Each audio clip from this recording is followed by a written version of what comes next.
Right guys,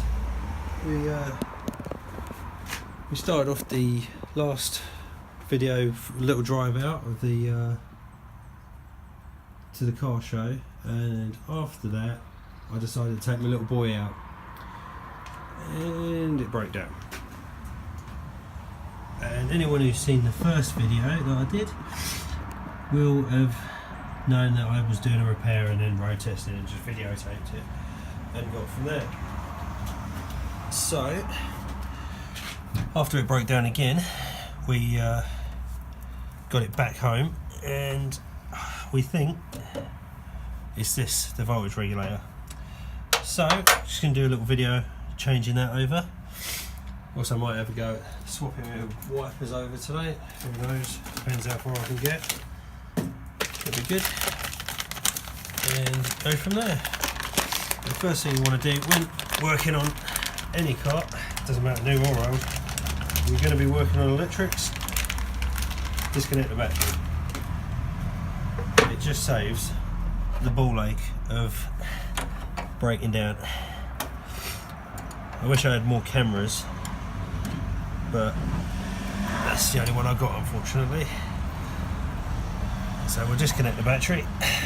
Always disconnect the negative lead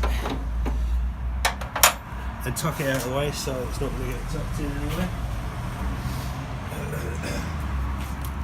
Sorry, I haven't done a video in a couple of days because of man flu kicking in again.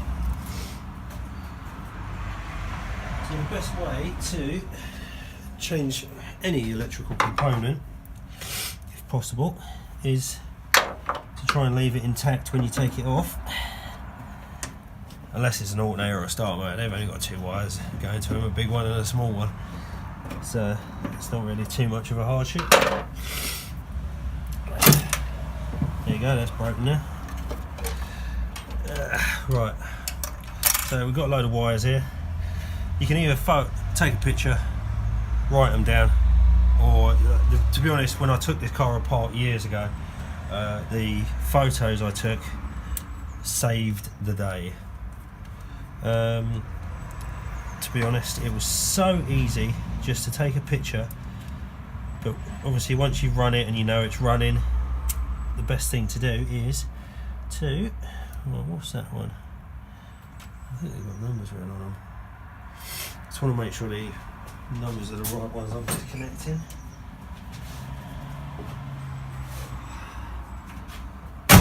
So we've got a load of numbers on there and letters, and each letter should correspond to the one we're changing. So it depends on which way round it is. So A is at the A1 is at the bottom, E, yeah, so that's the same. Excellent. Right, so yeah, these have these little screws. You just crank the little screw out.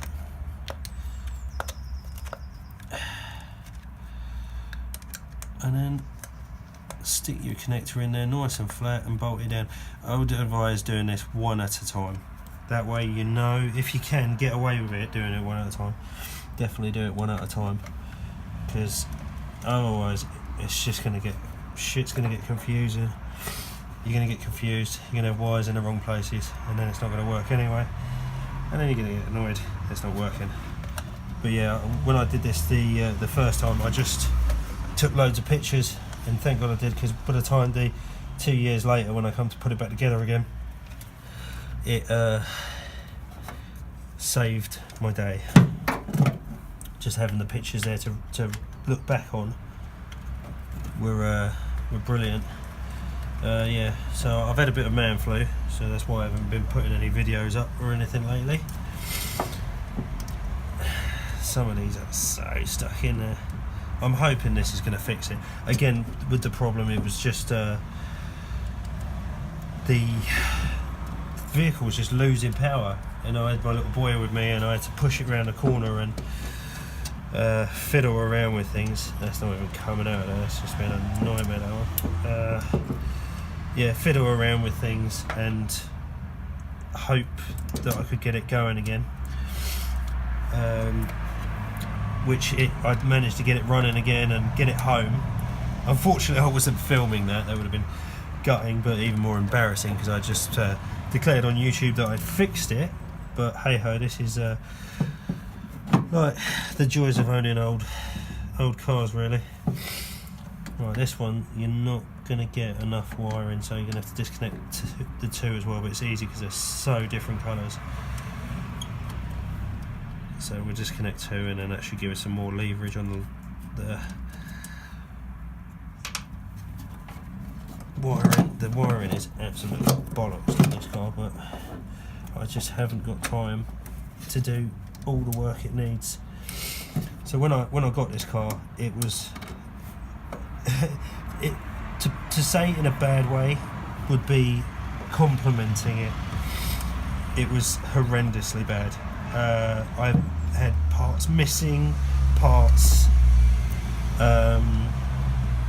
wrong parts, stuff like that, and just sieving through them all. It took me about three years to get this car back to running standard, just through everything really. Just the engine and gearbox were missing when I bought it, which no surprise. I knew that when I started the project it was going to be no mean feat, but it's 4 or 5 years down the line for me, this one now. Had it 5 years, and loved every minute of it. I've done body work on it. Engine and gearbox, like as I said, were missing. Prop shaft was missing. So it's just tracking all these bits down. The first engine I bought for this car was off of Fleabay, and that was absolutely knackered when I got it. What can you do? You buy a second-hand engine. Oh, there's a robin in it. Hello, mate. You doing? You having a good old mooch? What do they say when a robin comes to see you? Something. It's like an old relative or something coming to see you. Could be my granddad had one of these. Which brings me back to the point of these cars. 100Ds aren't hugely popular at the moment, but like all old cars, they are coming up. And for me, to be honest, I wouldn't have gone out and hopefully, if I had loads of money, chosen one of these. Capris are my thing. They always have been. I've had loads of Capris. They just got out of range. Just can't get them anymore. The cheapest scrappers of a Capri are $2,000, somewhere around that mark. And this is a cheap-ish hobby for me. So I don't want to spend stupid money putting Z-Tex in it or anything like that. It's just a bit of fun. This is my release. I do this for a living, and kind of anyway. I work for a breakdown company, but I'm not going to say which one because I don't advertise for people. But hey ho. So yeah, I do this for a living, and done it for about 15 years now, being a mechanic. And yeah, we're just gonna show you little videos like this. This is probably going to be the worst one. It's going to get the least amount of views ever. I do like doing a driving video. I've never done, so bear with me, guys. 'Cause when it comes to videos like this, I've never ever done anything like it. So we've got all our wires in now. This is the old culprit. I can't actually see. I mean, you can see where the damp and the old. I mean, God knows how old that is. A lot of the parts for this car when I got it were at least 30 years old, so it's seen better days. And to be honest, with London to Brighton on its way, which we will be covering in a video somehow, God knows how I'm going to cover that. We will be doing a because we're on the London to Brighton run. 100 quid cost me to do that. Right. Okay, so right about now is where you just have a look inside, make sure there's no protective covers on anything.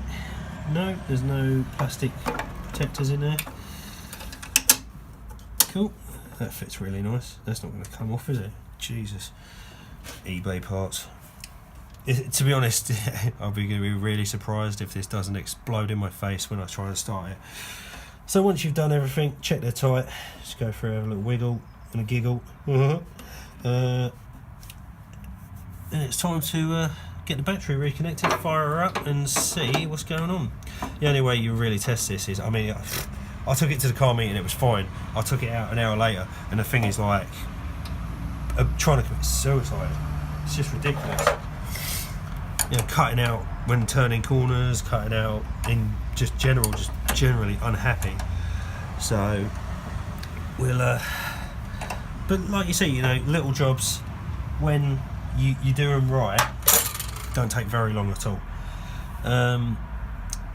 Cool, right, let's fire that up then.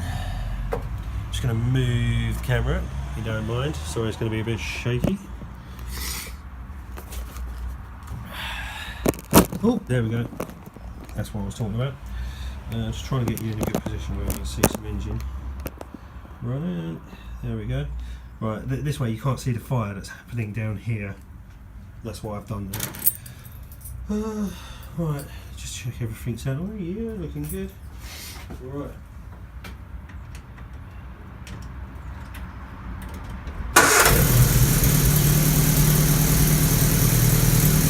Beautiful.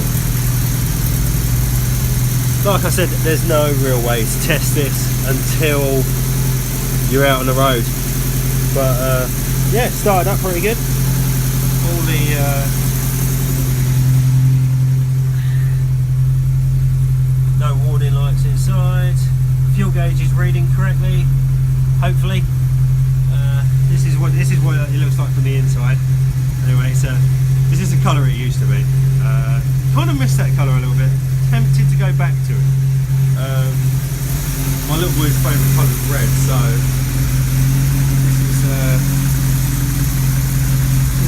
where we're at with the car. Got that exhaust leak there. I do need to sort that out. And my next video will be sorting the carburetor out because it does have a fuel leak. By the way, I might appreciate it.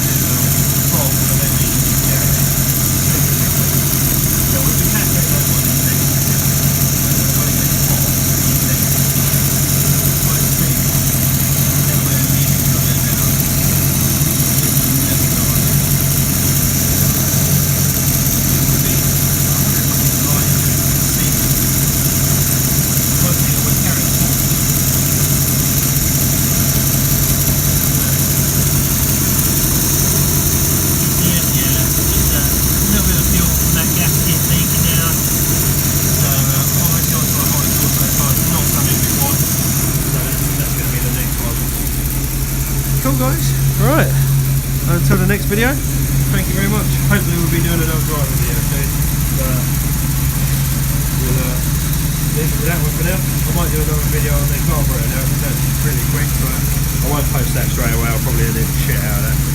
Cool, have a good evening guys. Right, bye.